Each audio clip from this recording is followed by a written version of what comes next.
നിങ്ങൾ ഒരുപാട് നാളായി ആഗ്രഹിക്കുന്നൊരു കാര്യം ഇപ്പോൾ സത്യമായിരിക്കുന്നു. ഈ ഒരു ആറ്റിറ്റ്യൂഡോടെ വേണം നിങ്ങൾ നടക്കാൻ. നിങ്ങൾ സംസാരിക്കുമ്പോൾ ഈ ലോകം മുഴുവൻ നിങ്ങളെ ശ്രദ്ധിക്കുന്നു. അവർ നിങ്ങൾ പറയുന്നത് കേൾക്കുന്നു. ഈ ഒരു ആറ്റിറ്റ്യൂഡോടെ വേണം നിങ്ങൾ സംസാരിക്കാൻ. നിങ്ങൾ ജീവിക്കുമ്പോൾ നിങ്ങൾ ചിന്തിക്കേണ്ടത് ഈ ജീവിതം ഡിസൈൻ ചെയ്തിരിക്കുന്നത് തന്നെ നിങ്ങൾക്ക് വേണ്ടിയാണെന്നാണ്, നിങ്ങളുടെ ഇഷ്ടത്തിന് വേണ്ടിയാണെന്നാണ്. മറ്റുള്ളവർ നിങ്ങളെ മണ്ടനെന്ന് വിളിച്ചേക്കാം, ഭ്രാന്തെന്ന് വിളിച്ചേക്കാം. അവരെന്തെങ്കിലും പറയട്ടെ, അവർ തിരിച്ചറിയുന്നില്ല എനർജിക്ക് കാന്തത്തിൻ്റെ ശക്തിയാണെന്ന്, അതിന് ഈ യാഥാർത്ഥ്യത്തെ മാറ്റാനുള്ള ശക്തിയുണ്ടെന്ന്.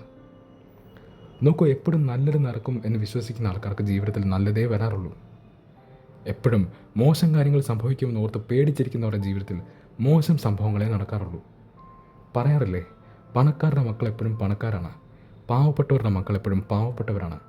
കാരണം ഇത്ര മാത്രമാണ്, പണക്കാരനൊരിക്കലും ദാരിദ്ര്യത്തെക്കുറിച്ച് ചിന്തിക്കാറില്ല, ദരിദ്രരായവർ ഒരിക്കലും പണത്തെക്കുറിച്ചും ചിന്തിക്കാറില്ല.